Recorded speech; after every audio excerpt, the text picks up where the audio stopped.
آپ یقین کریں یا نہ کریں، صرف ایک بار یہ سورت پڑھ کے دیکھ لیں، اتنی زیادہ دولت ملے گی کہ ہاتھوں میں پکڑنا مشکل ہو جائے گا۔ بے شک معجزہ آنکھوں سے دیکھ لو۔ بسم اللہ الرحمن الرحیم۔ محترم ناظرین، آج میں آپ کے لیے ایک ایسا عمل لے کر حاضر ہوا ہوں، آپ یقین کریں یا نہ کریں، صرف میرے کہنے پر ایک مرتبہ اس کو پڑھ کے دیکھ لیں، یقین کیجئے گا اللہ رب العزت آپ کے رزق میں، آپ کی دولت میں اتنا زیادہ اضافہ کر دیں گے کہ آپ سے دولت سنبھالی نہیں جائے گی۔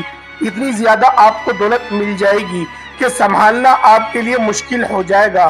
اللہ پاک آپ کے رزق میں بہت زیادہ کشادگی عطا کر دیں گے۔ جن لوگوں کو اللہ تبارک و تعالیٰ نے بہت زیادہ دولت سے نوازا ہے، بہت زیادہ مال سے نوازا ہے، جو کہ بہت بڑی بنگلوں کے مالک ہیں، جن کے پاس گاڑیاں ہیں، فیکٹریاں ہیں، ان کو کس نے عطا کیا ہے؟ ان کو اللہ تبارک و تعالیٰ ہی نے دیا ہے۔ تو اللہ پاک آپ کو بھی عطا کر سکتا ہے اگر آپ کا یقین کامل ہو۔ اگر آپ اللہ پاک پر یقین کامل رکھ کے، مکمل بھروسہ رکھ کر اللہ پاک سے مانگیں گے، وہ ضرور آپ کو عطا کرے گا۔ یہ عمل اگر آپ کر لیتے ہیں تو اللہ پاک آپ کی قسمت کو بدل دیں گے۔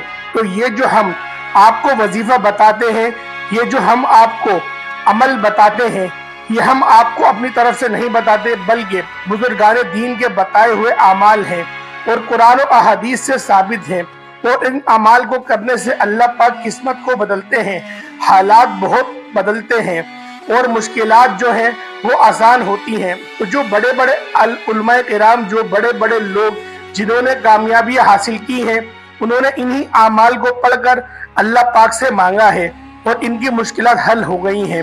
تو وہی اعمال ہم آپ کے ساتھ شیئر کرتے ہیں، اور یہ بہت زیادہ آپ لوگوں کے لیے قیمتی باتیں بھی ہوتی ہیں، کیونکہ اللہ پاک نے قرآن مجید میں ہر مرض کا علاج رکھا ہے، اور یہ اعمال قرآن مجید سے ہی اٹھائے جاتے ہیں، اور ان کا پڑھنا اللہ تبارک و تعالیٰ کی فوری غیبی مدد لے کر آتا بھی ہے۔ ہر انسان کی مدد اللہ تبارک و تعالیٰ ہی کرتے ہیں، ہر انسان کی مدد، ہر چیز کی مدد، ہر ذات کی مدد اللہ تبارک و تعالیٰ کی ذات ہی کرتی ہے۔ سب کو رزق بھی اللہ پاک ہی دیتا ہے، اس کو مالدار بھی اللہ پاک ہی کرتا ہے۔ تو اگر آپ اللہ پاک پر بھروسہ رکھ کر اس عمل کو کریں، اللہ پاک آپ کی مدد فرمائے گا اور آپ کے حالات بہتر ہوں گے۔ ناظرین و کرام، اگر تو آپ وظائف کر کر کے اب تھک چکے ہیں، اگر تو آپ نے ہر ممکن کوشش بھی کر لی ہے، مگر اس کے باوجود بھی آپ کے رزق کی جو بھی تنگیاں ہیں، پریشانیاں ہیں، ختم نہیں ہو رہی، آپ بے حد مایوس ہو چکے ہیں، تو اب آپ مایوسی کو چھوڑ دیں، کیونکہ مایوسی کفر ہے۔ انسان کی فطرت ایسی ہے کہ اسے زندگی میں سب کچھ اپنے مطابق چاہیے ہوتا ہے، سب اس کی مرضی اور منشا کے مطابق نہیں ہوتا، تو وہ نا امید اور مایوس ہو جاتا ہے۔ ساتھ ہی اسے احساس ستاتا رہتا ہے کہ اب اسے مزید نہیں جینا۔ انسان بنیادی طور پر جلد باز واقع ہوا ہے، اسے اگر کچھ حاصل کرنا ہو تو وہ اس کے لیے تنگ و دور کرتا ہے، دعائیں مانگتا ہے، محنت کرتا ہے، مگر جب اس کی منشا کے مطابق اس کو پھل نہیں ملتا تو وہ تھک جاتا ہے، اور اسی تھکن میں وہ مایوسی کے اندھیروں میں اپنا وجود، اپنی امید اور اپنا یقین کو بھٹکتا ہوا پاتا ہے۔ اسی زندگی بے رنگ لگنا شروع ہو جاتی ہے، دوسرے الفاظ میں اس کی زندگی میں دلچسپی ختم ہو جاتی ہے۔ مگر یاد رکھیے گا کہ کچھ بھی ہمیشہ کے لیے نہیں ہوتا۔ وقت کی ایک خوبصورتی ہے کہ یہ کبھی بھی ایک جیسا نہیں رہتا۔ مشکل ہو تو آسانی بھی مل ہی جاتی ہے۔ حالات چاہے جتنے بھی کٹھن کیوں نہ ہو، مشکلات کے بادل جتنے بھی کالے کیوں نہ ہو، وہ آسانی کی صبح کا سورج ضرور طلوع ہوتا ہے۔ نہ دکھ صدارت رہتا ہے اور نہ ہی سکھ صدا رہتا ہے۔ ایسے ہی ناکامی اور کامیابی ہمیشہ کے لیے نہیں رہتی۔ اس لیے سب سے اہم بات یہ ہے کہ انسان کو کبھی بھی مایوس نہیں ہونا چاہیے، بلکہ مشکلات کے آنے پر مایوسی کے اندھیروں میں بھی امید اور یقین کا چراغ جلاتے رہنا چاہیے، کیونکہ اگر انسان مایوسی کے اندھیروں میں امید کا چراغ جلاتا ہے تو اس کی روشنی انسان کی وجود کو منور کر دیتی ہے۔ اس روشنی سے انسان باطنی اور ظاہری طریقے سے مزید مضبوط ہو جاتا ہے۔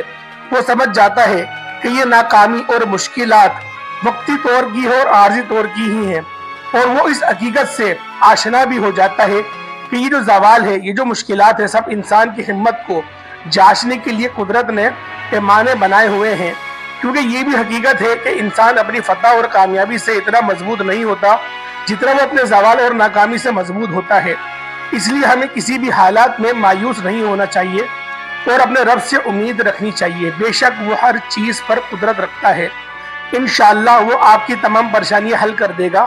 تو یہ جو عمل ہے، اس کو کرنے سے پہلے ایک بات اپنے ذہن میں لازمی یاد رکھ لیں کہ اللہ تبارک و تعالیٰ کی راہ میں جتنا زیادہ ہو سکے، جس حسب توفیق سے ہے، وہ صدقہ ضرور کیا کریں، کیونکہ صدقہ جو ہے اللہ کی راہ میں جو بندہ خرچ کرتا ہے وہ مال کو بڑھاتا ہے، یعنی اللہ پاک اس بندے کے مال میں اضافہ کرتے ہیں جو کہ اللہ کی راہ میں خرچ کرتا ہے۔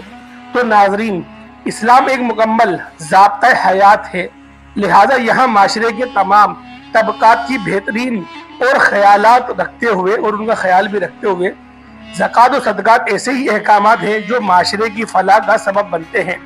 اور حدیث نبی بھی صلی اللہ علیہ وآلہ وسلم کا مفہوم بھی ہے کہ اگر صدقہ کرنے والا جان لے اور سمجھ لے کہ اس کا صدقہ فقیر کے ہاتھ میں جانے سے پہلے اللہ کے ہاتھ میں، اللہ کے دستے قدرت میں آ جاتا ہے، تو یقین کر دیں کہ وہ اس لذت کو لینے میں یقین کریں وہ پاگل ہو جائے گا۔ صدقہ جنت کے دروازوں میں سے ایک دروازہ ہے۔ صدقہ اعمال صالح میں افضل عمل ہے اور سب سے افضل صدقہ کھانا کھلانا ہے۔ اور صدقہ قیامت کے دن سایہ ہوگا اور اپنے دینے والے کو آگ سے خصوصی اور خلاصی عطا فرمائے گا۔ صدقہ اللہ عز و جل اور اللہ جل اللہ کے غضب کو ٹھنڈا کرتا ہے اور قبر کی گرمی کی ٹھنڈک کا سامان ہے۔ میت کے لیے بہترین ہدیہ اور سب سے زیادہ منافع بخش چیز صدقہ ہے، اور صدقے کے ثواب کو اللہ تعالیٰ بڑھاتے رہتے ہیں۔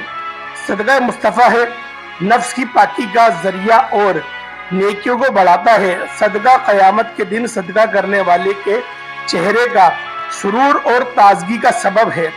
صدقہ قیامت کی ہولناک کے اور خوف سے امان بھی ہے، اور گزارے ہوئے پر افسوس اور اس کے جو گناہ گار جو اس کی زندگی گزری، صدقہ گناہوں کی مغفرت کا سبب بھی اور سیئات و کفارہ بھی ہے۔ صدقہ خوشخبری ہے اور حسن خاتمے کی اور فرشتوں کی دعا کا سبب بھی ہے۔ صدقہ دینے والا بہترین لوگوں میں سے ہے اور اس کا ثواب ہر اس چیز کو ملتا ہے جو اس میں کسی طور پر بھی شریک ہو۔ صدقہ دینے والے سے خیر کثیر اور بڑے اجر کا وعدہ ہے۔ خرچ کرنا آدمی کو یقین کی صفت میں شامل کر دیتا ہے، اور صدقہ کرنے والے سے اللہ کی مخلوق محبت کرتی ہے۔ صدقہ کرنا جو دو کرام اور سخاوت کی علامت ہے۔ صدقہ دعاؤں کے قبول ہونے اور مشکلات سے نکلنے کا ذریعہ بھی ہے۔ صدقہ بلا اور مصیبت کو دور کرتا ہے اور دنیا میں ستر اور دروازے برائی کے بند بھی کر دیتا ہے۔ صدقہ عمر میں اور مال میں اضافے کا سبب بھی ہے اور کامیابی اور رزق کا سبب بھی ہے۔ صدقہ علاج بھی ہے اور دوا بھی ہے، اور شفا بھی۔ صدقہ آگ سے جلنے اور غرق ہونے، چوری اور بری موت کو روکتا ہے۔ صدقہ اجر ملتا ہے، اور چاہے جانور اور پرندوں پر ہی کیوں نہ ہو۔ یقیناً اس تحریر کو پڑھ کر آپ صدقے کے فضائل اور اپنی روح قلب میں اتار دیں گے، اور دل میں صدقہ کرنے کا ارادہ کیا گیا ہو تو وہ آپ لوگ انشاءاللہ العزیز آج جو بھی میں نے آپ کے آگے بیان کرا، جو میں نے اپنا درس آپ کے آگے پیش کرا، اس سے آپ لوگ ضرور صدقے میں کچھ زیادہ اضافی بھی کریں گے، کیونکہ آپ لوگ بہت نیک لوگ ہیں، آپ لوگ بہت اچھے لوگ ہیں، آپ ویسے بھی اپنی زندگی میں صدقہ کرتے ہیں، لیکن آج اس ویڈیو کو دیکھنے کے بعد آپ لوگ غیر معمولی یعنی کہ تھوڑا اور زیادہ صدقہ کریں گے۔ تو پیارے دوستو، عمل کی طرف چلتے ہیں۔ آج کا وظیفہ جو ہم آپ کی خدمت میں لے کر آئے تھے، وہ وظیفہ آپ کے حوالے کر دیتے ہیں۔ سب سے پہلے آپ نے تعوذ اور تسمیہ پڑھنا ہے، یعنی کہ اعوذ باللہ من الشیطان الرجیم بسم اللہ الرحمن الرحیم۔ ان دونوں کو 3 مرتبہ پڑھ لیں۔ اس کے بعد نبی پاک صلی اللہ تعالیٰ علیہ وسلم کی ذات پاک پہ درود ابراہیمی بھی پڑھ لیں۔ تو ثواب کی نیت سے ایک بار میرے ساتھ بھی پڑھ لیں۔ اللہم صلی علی محمد وعلی آل محمد کما صلیت علی ابراہیم وعلی آل ابراہیم انک حمید مجید۔ اللہم بارک علی محمد وعلی آل محمد کما بارکت علی ابراہیم وعلی آل ابراہیم انک حمید مجید۔ پھر جیسے ہی آپ درود ابراہیمی پڑھ لیں، اگر آپ کے پاس تسبیح موجود ہے تو تسبیح لے لیں۔ اگر اس وقت تسبیح نہیں ہے تو آپ سیدھے ہاتھ کی انگلیوں پر بھی یہ وظیفہ کر سکتے ہیں۔ پھر تسبیح یا انگلی کے پہلے حصے یعنی کہ پہلے دانے پر آپ نے 3 مرتبہ یا اللہ یا رحمانو آپ نے 3 مرتبہ صرف پڑھنا ہے۔ اس کے بعد آپ نے مکمل سورۃ الکوثر پڑھنی ہے۔ انا اعطیناک الکوثر فصلی لربک وانحر ان شانئک هو الابتر۔ پھر 1 مرتبہ آپ نے سورۃ الاخلاص قل هو اللہ احد اللہ الصمد لم یلد ولم یولد ولم یکن لہ کفوا احد مکمل پڑھ لینی ہے۔ پھر 1 مرتبہ سورۃ العلم نشرح یہ آپ لوگوں نے ایک بار ہی پڑھ دے دی ہے۔ اور کس طرح سے پڑھنی ہے؟ علم نشرح لک صدرک ووضعنا عنک وزرک الذی انقض ظہرک ورفعنا لک ذکرک فإن مع العسر یسرا ان مع العسر یسرا فإذا فرغت فانصب إلى ربك فارغب۔ یہ آپ کا عمل ایک دانے کا مکمل ہوا۔ اسی طرح دوسرے دانے پر بھی یا اللہ یا رحمانو یا اللہ یا رحمانو یا اللہ یا رحمانو 3 مرتبہ پڑھا۔ اس کے بعد آپ نے 1 مرتبہ سورۃ الکوثر، 1 مرتبہ سورۃ الاخلاص، پھر سورۃ العلم نشرح ایک بار۔ یہ آپ کا دوسرا دانہ آگے بڑھ گیا۔ اس طرح آپ نے 313 مرتبہ یہ تسبیح پڑھنی ہے۔ آپ نے اسی ترتیب کے ساتھ پڑھنی ہے۔ پہلے یا اللہ یا رحمانو یہ 3 مرتبہ پڑھا، اللہ پاک کے 2 صفات نام، سورۃ الکوثر ایک بار، سورۃ الاخلاص ایک بار اور سورۃ العلم نشرح ایک بار، یہ آپ نے پڑھا۔ اس کے بعد آپ لوگ 3 تسبیحات استغفر اللہ کی پڑھیں گے، یعنی کہ استغفر اللہ استغفر اللہ استغفر اللہ۔ یہ عمل عشاء کی نماز کے بعد آپ لوگ کریں، یعنی کہ سونے سے پہلے یا پھر فجر کی نماز کے بعد کریں انشاءاللہ العزیز۔ جو آپ کی دلی مراد ہے، جو آپ کے دل میں خواہش ہے، جو آپ کا مقصد ہے، آپ اپنا ذاتی مکان چاہتے ہیں، اللہ پاک وہ ذاتی مکان عطا کر دے گا۔ آپ قرضوں سے نجات چاہتے ہیں، اللہ پاک قرضوں سے نجات عطا فرما دے گا۔ آپ جس چیز کو بھی تصور میں لے کر آتے ہیں، اللہ پاک وہ چیز آپ کو عطا فرما دے گا۔ آپ کا بچہ اگر کھانا نہیں کھاتا، جیسے چھوٹے بچے ہوتے ہیں جو 1 مہینے کے ہوتے ہیں، 2 مہینے کے ہوتے ہیں، وہ بہت روتے ہیں، بڑا پریشان کرتے ہیں، کھانا نہیں کھاتے، تو ان کے لیے بھی اس وظیفے کو کیا جا سکتا ہے اور اللہ پاک سے دعا کی جا سکتی ہے۔ اللہ پاک فوراً اس دعا کو قبول فرمائے گا اور آپ کا بچہ صحت مند ہو جائے گا اور ساری چیزیں کھانے بھی لگے گا۔ کوئی بیماری اس کے پاس ہے تو اس بیماری سے بھی اللہ پاک اس کو شفا عطا فرمائے گا۔ اللہ پاک کے کلام میں بڑی طاقت ہے، اللہ کے نام میں بڑی تاثیر ہے۔ جب آپ لوگ اس وظیفے کو اپنے پورے دل اور پورے کامل یقین اور اپنی پوری ایمانداری جو آپ کی کنسنٹریشن ہے اس کے ساتھ آپ لوگ کریں گے، انشاءاللہ آپ کو لازمی فائدہ ہوگا۔ اور قرآن پاک بے شک ہر چیز کا علاج اس میں موجود ہے۔ تو پیارے دوستو، امید کرتا ہوں آج کی ویڈیو آپ کو اچھی لگی ہوگی۔ جو میرے بہن بھائی دعا کے لیے کہتے ہیں، اللہ پاک ان سب کی نیک حاجتوں کو پورا فرمائے، اللہ پاک ان سب کی دلی مرادوں کو پورا فرمائے۔ جو میری بہنیں رشتے کے لیے بیٹھی ہیں، اللہ پاک ان کو نیک رشتہ عطا فرمائے۔ جو میرے بہن بھائی روزی روزگار کے لیے پریشان ہیں، اللہ پاک ان سب کو کشادہ اور ایک اچھا روزگار عطا فرمائے۔ جو میری مائیں بہنیں بیمار ہیں، اللہ پاک ان سب کو شفا کلی نصیب فرمائے اور مرتے وقت ہمیں کلمہ طیبہ پڑھنے کی توفیق عطا فرمائے۔ اللہ کے حضور سیدھے ہاتھ میں اپنے اعمال نامے کو لینے کی توفیق عطا فرمائے۔ انشاءاللہ پھر ہماری ملاقات ہوگی، تب تک کے لیے اجازت دیں۔ السلام علیکم ورحمۃ اللہ وبرکاتہ۔